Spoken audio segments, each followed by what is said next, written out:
Praise the lord. ప్రభువును రక్షకుడైన యేసుక్రీస్తు పరిశుద్ధ నామమునకు మహిమ కలుగును గాక. మీ అందరికీ కూడా ప్రైజ్ ది లార్డ్. దేవాది దేవుడు మనల్ని ప్రేమించి మరొక నూతన దినం ఇచ్చి ఆ సర్వోన్నతునితో కలిసి జీవించే గడియలను మనకు అనుగ్రహించి జ్ఞాపకం చేసుకుని మనల్ని నడిపిస్తుండగా ఆయన వాక్యం వింటూ ఆయనను గణపరుస్తూ ముందుకు కొనసాగుతాం. దేవుడు మరి ఈరోజు మనకి ఇచ్చే వాక్యపు వాగ్దానము యోబు గ్రంథము 13వ అధ్యాయము 5వ వచనమును దేవుడు ఈరోజు మనకు అనుగ్రహిస్తున్నారండి. ఆ వాక్యము, మీరు కేవలము మౌనముగా ఉండుట మేలు, అది మీకు జ్ఞానమని ఎంచబడును అని దేవుడు సెలవిస్తున్నాడండి. దేవుడు చెప్తున్నటువంటి మాట, మీరు కేవలము మౌనముగా ఉండుట మేలు అని దేవుడు సెలవిస్తున్నాడు. అంటే ఏ విషయంలో ఇక్కడ యోబు గురించి దేవుడు మాట్లాడుతూ చెప్తున్నటువంటి మాట, యోబు స్నేహితులు వచ్చి నీదే తప్పు అని అతను స్నేహితులు అని అన్నారు. భార్య వచ్చి నువ్వు అంత విశ్వాసంగా ఉన్నావు, నీ దేవుడు నీకేం చేశాడు, ఒక్కసారి నీ దేవుడిని దూషించు, ఆ తర్వాత చనిపోని భార్య అనింది. వెంట వెంటనే ఒకే రోజులో అన్నీ కోల్పోయిన స్థితిలోనికి యోబు వచ్చేసాడు.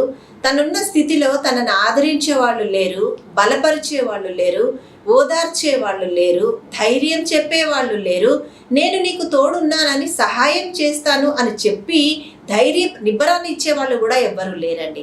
అటువంటి ఒక పరిస్థితిలో యోబు దేని కొరకు ఎదురు చూసుండొచ్చు, దేని కొరకు ఆయన కనిపెట్టి ఉండవచ్చు. ఆ టైంలో ఏ వైపునకు చూసినా కూడా ఏ మాత్రము అతని జీవితంలో నెమ్మది లేదండి. అప్పుడున్న పరిస్థితులలో కదా, ఒకే రోజులో పిల్లల్ని కోల్పోయాడు, ఆస్తిపాస్తులను కోల్పోయాడు, సమస్తము అన్ని కోల్పోయి ఆయన ఏమైపోయాడండి, ఏమీ లేని స్థితిలోనికి వచ్చేసిన తర్వాత కనీసం ఉన్న వాళ్ళైనా ఆయన బలపరుస్తారేమో కదా. మనం శ్రమల్లో ఉన్నప్పుడు, కొంత కష్టకాలంలో ఉన్నప్పుడు ఎవరైనా మనల్ని ఓదారుస్తారేమో, 4 మంచి మాటలు చెప్తే ధైర్యం తెచ్చుకుందాం అన్న ఆలోచనతో ప్రతి ఒక్కరం ఉంటాం కదండి ఆ పరిస్థితుల్లో. కానీ ఇక్కడ యోబు పరిస్థితి చూస్తే తనను ధైర్యపరిచే వాళ్ళు లేరు, ఓదార్చే వాళ్ళు లేరు, నీకు నేను తోడు ఉన్నాను అని భరోసా ఇచ్చే వాళ్ళు అంతకంటే లేరండి. అతనితో కట్టుకున్న భార్య ఏం చెప్పింది, అన్నీ దేవుడు దేవుడు దేవుడు అని అంటావు, ప్రార్థన చేస్తావు, అన్నీ ఏమిచ్చాడు నీ దేవుడు, నీకు సర్వం కోల్పోయావు కదా, ఒక్కసారి నీ దేవుడిని దూషించు, ఆ తర్వాత నువ్వు చనిపోని. కట్టుకున్న భార్య కూడా అర్థం చేసుకొని తోడు ఉన్న భార్య కూడా తనే మాట్లాడింది. ఆ తర్వాత స్నేహితులు కూడా నీదే తప్పు అని స్నేహితులు కూడా ఆయన్ను బలహీనపరిచారు. కోల్పోయిందంతా కోల్పోయాడు, ఏమీ లేదు, కానీ దేవుడిచ్చాడు, దేవుడు తీసుకున్నాడని దేవుని యందు బలం పొందుకున్నాడు. దేవుణ్ణి నిందించలేదు, దేవుణ్ణి తప్పు పట్టలేదు, దేవుని యందు విశ్వాసం కలిగి ఒక్క దేవుని ఆలోచనతో మాత్రమే మౌనంగా దేవుని వైపు చూస్తూ ఊరుకుండిపోయాడండి. ప్రియ సహోదరి సహోదరుడా, నువ్వు కూడా బాధింపబడుతున్నావా, నీవు కూడా వేదనలో ఉన్నావా, నువ్వన్నీ నా దగ్గర అన్నీ తీసుకున్నారమ్మా, నాకేమీ లేదు, ఈరోజు మంచి చేయబోయి నాకు కీడు ఎదురవుతుంది, సహాయం చేయబోయి నాకు దుర్మార్గత ఎదురవుతుంది అని కృంగిపోతున్నావా, భయపడకు తల్లి, దేవుడు ఈరోజు నీతోనే మాట్లాడుతున్నాడు. నువ్వేమి కృంగిపోన అవసరం లేదు. యోబు నిలబడలేదా, యోబు తట్టుకోలేదా, యోబు దేవుని వైపు చూడలేదా, యోబు దేవుణ్ణి ఘనపరచలేదా తనున్న స్థితిలో కూడా.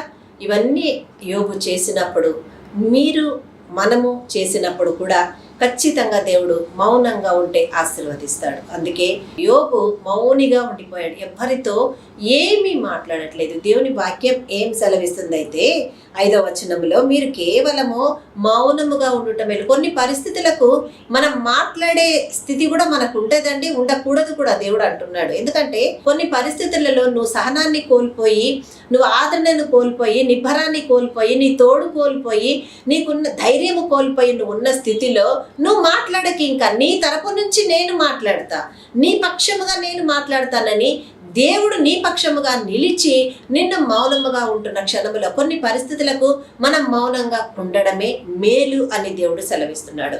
అదేవిధంగా అది మీకు జ్ఞానమని ఎంచబడును. అంటే ఒట్టి మాటలను పెట్టుకొని పనికిరాని మాటలను కుమ్మరించుకుంటూ చూస్తున్న వారి దృష్టిలో, ఉన్నవారి దృష్టిలో, సమాజము దృష్టిలో అందరిలో చెడ్డ అయిపోతూ ఎందుకు నాకు ఈ జీవితం అని ఒక దినానికి నువ్వు అనుకోనకుండా ఉండాలి అన్నానంటే అది నీకు ఆ స్థలంలో ఆ సమయంలో నీకు అది జ్ఞానంగా నీకు నువ్వు జ్ఞానంగా ఎంచుకుంటున్నావేమో నీకు నువ్వు. కానీ దేవుని వాక్యం ఏం సెలవిస్తుంది? దేవుడు మాట్లాడుతూ మీరు కేవలం మౌనంగా ఉండుట మేలు. ఏ పరిస్థితుల్లో ఉన్నావో ప్రియ దేవుని బిడ్డ, ఏ పరిస్థితుల్లో ఉన్నావో ప్రియ దేవుని కుమారుడా, దేవుడు నీతో మాట్లాడుతున్నాడు. ఈ పరిస్థితుల్లో నువ్వు కేవలం మౌనంగా మాత్రం ఉండు చాలు, అది నీకు మేలు అని అంటున్నాడు దేవుడు. ఆ తర్వాత ఆయన సెలవిస్తున్న మాట, అది మీకు జ్ఞానమని ఎంచబడును అని అంటున్నాడు. నువ్వు మౌనంగా ఉన్నంత మాత్రాన వీళ్ళు ఏమన్నా పడతారులే, వీళ్ళు ఏం చేసినా సహిస్తారులే, వీళ్ళకు జ్ఞానం లేదు, ఏం చేయడానికి లేదండి. నీ పక్షంగా దేవుడు జవాబు ఇవ్వడానికి దిగి వచ్చాడు అని అంటే నెక్స్ట్ జరగబోతున్న కార్యాలను మీరే చూడబోతున్నారు, మనమే చూడబోతున్నాం. కాబట్టి మేలు అని అన్నాడు కదా వాక్యంలో. అంటే నువ్వు మౌనంగా ఉండడం మేలు, నువ్వు మౌనంగా ఉన్నందుకు దేవుడు నీకు మేలు చేయబోతున్నాను అని ఆయన చెప్పినప్పుడు ఆ మాట తీసుకొని మౌనంగా ఉండడంలో ఉన్న అభ్యంతరం ఏముందండి మనకు? అందుకే అది నీకు జ్ఞానమని ఎంచబడునని దేవుడు సెలవిచ్చారు కదా. యేసయ్యను కూడా తన శిష్యుల అక్కడ సిలువకు అప్పగించే సమయంలో యేసయ్యను రాజులకు రాజువంట కదా, పరలోకం నుంచి వచ్చిన వాడవంట కదా అని యేసయ్యను అన్నప్పుడు యేసయ్య ఏమన్నాడు? మౌనంగా ఊరుకోలేదా? నీవన్నట్టే అన్నాడు, కానీ ఇంకేమైనా మాట అన్నాడా అండి? ఈరోజు ఎవరైనా మనల్ని వచ్చి తిట్టినా, దూషించినా, మనల్ని ఏదైనా అవమానపరిచినా ఊరుకుంటే స్వభావమా మన స్వభావం? కానీ దేవాది దేవుడు ఆయన కుమారుని భూమి మీదికి పంపించినప్పుడు ఆయన తండ్రి చిత్తంలో నెరవేర్చడానికి వచ్చి ఉన్నాడు కనుక సమస్త మందును సహనాన్ని మాత్రమే కనబరిచాడు. ఆ సహనాన్నే, మౌనాన్నే మనకు మాదిరికరముగా ఉంచి ఉన్నాడు కదా.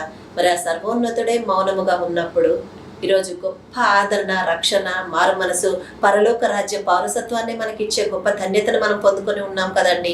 ఈరోజు మనం ఉన్న ఈ స్థితికి కారణం ఆ రోజు ఆ రాజులకు రాజు మౌనంగా ఉండడమేనండి. ఈరోజు మనమున్న ఈ స్థితికి నేను ఇంత ఉన్నా అంత ఉన్నానని నన్ను చూసి పక్కనున్న వాళ్ళు కూడా మెచ్చుకునే స్థితిలో మనం ఉన్నాము అని అంటే ఆ రోజు నిన్ను ఈ రోజు హెచ్చించడానికి ఆ సర్వోన్నతుడు సిలువలో తలవాల్చాడు, మౌనముగా ఉన్నాడు ఆయన. మౌనం ఎంత గొప్ప జ్ఞానాన్ని కలుగు చేస్తుంది కదండి. అది నీకు జ్ఞానముగా ఎంచబడును అని అంటున్నాడు. అన్ని విషయాలకు అన్ని సమయాలకు నోరేసుకొని పడిపోవడం కరెక్ట్ కాదండి. అందుకే కొన్ని విషయాల్లో కూడా మనం మౌనంగా ఉన్నప్పుడు మన పక్షముగా దేవుడు వచ్చి కార్యం చేయడానికి ఆయన రెడీగా సిద్ధపడి ఉన్న దేవుడై ఈరోజు మనతో మాట్లాడుతున్నాడు. సహోదరి, ధైర్యం వచ్చిందా? సహోదరుడా, నిబ్బరం వచ్చిందా? ధైర్యంగా ఉందాం. ఏ విషయానికి భయపడకండి. నేను అదే చేస్తున్నానమ్మా, దేవుని దగ్గర అదే మొరపెడుతున్నానమ్మా, మీ ప్రయత్నము వ్యర్థము కాదు అని కూడా దేవుడు మీకు సెలవిస్తున్నాడు. ధైర్యం తెచ్చుకొని ఆ మహోన్నతుని కనపరుస్తూ ముందుకు కొనసాగుదాం. ఇటు కృప ఈ వాక్యం ద్వారా దేవుడు మనకు అనుగ్రహించును గాక. ఆమేన్, ఆమేన్, ఆమేన్. హల్లెలూయా, హల్లెలూయా, హల్లెలూయా. స్తోత్రం, స్తోత్రం, స్తోత్రము దేవా, స్తోత్రము నా యేసయ్యా. తండ్రి నీకే వందనాలు, కృతజ్ఞతలు. మమ్మల్ని ప్రేమించి మాకు ఇచ్చిన మంచి వాక్యాన్ని బట్టి నీకు స్తోత్రం చెల్లిస్తున్నాము నాయన. ఇచ్చిన వాక్యాన్ని మళ్ళీ నీరు కట్టి ఫలింపచేయండి. వాక్యానుసారముగా జీవించే కృప కూడా మీ పరిశుద్ధాత్మ ద్వారా మాకు అనుగ్రహించి ముందుకు నడిపించమని మీ సహాయం కోరుతున్నాము నాయన. అయ్యా, ఎగ్జామ్స్ రాస్తున్న బిడ్డలకు మీ హస్తమును తోడుగా ఉంచండి అయ్యా. ఏ బిడ్డలు కూడా నీరసపడిపోయి, భయపడిపోయి, ఒత్తిళ్లకు గురి కాకుండా మీ కృపాహస్తంలో భద్రపరిచి అయ్యా, ఇదిగో తండ్రి ప్రతి బిడ్డకు కూడా పునరుత్థాన విజయాన్ని ఇచ్చి లేవనెత్తుకొనమని ప్రార్థిస్తున్నాను నా తండ్రి. అయ్యా, యవన బిడ్డలు దారి తప్పకుండా నీ కృపా మార్గంలో నడిచే ధన్యత దయచేయండి నాయన. ఏ బిడ్డలకైతే వివాహము కాలేదో వారికి వివాహ ద్వారములు తెరవండి నా తండ్రి. అయ్యా, వివాహానికి కావలసిన సర్వము సకలము కూడా మీ పరలోకము నుంచి మీరే విడుదల చేయమని ప్రార్థిస్తున్నాను నా యేసయ్య.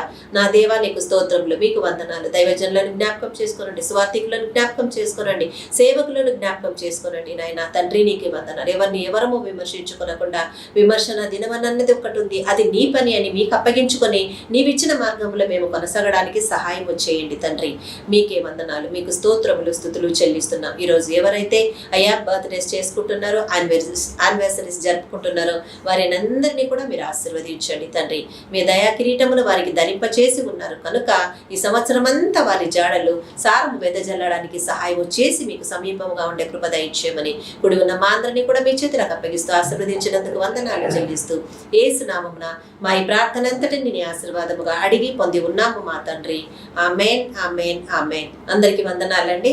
ఈ రోజు ఈ వాక్యము ద్వారా ఎందరైతే ఆదరించబడి ఉన్నామో నాకు ఈరోజు వాక్యము చాలా దేవుడు నాతో వచ్చి మాట్లాడాడు, ఆదరణ కలిగించాడు అని అనుకుంటున్నా ఎవరైనా ఈ వాక్యం ద్వారా దేవుని సూటిగా మాట్లాడిన ఆ ధన్యత పొందుకొని ఉంటే దయచేసి ఈ వాక్యాన్ని అందరికీ పంచుదాం. ఈ ఛానల్ని సబ్స్క్రైబ్ చేసుకోండి. అందరికీ షేర్ చేయండి. మీ వంతుగా దేవుని కృప కూడా పొందుకొని ఆ దేవుణ్ణి మహిమపరచండి. అందరికీ ప్రైజ్ లార్డ్.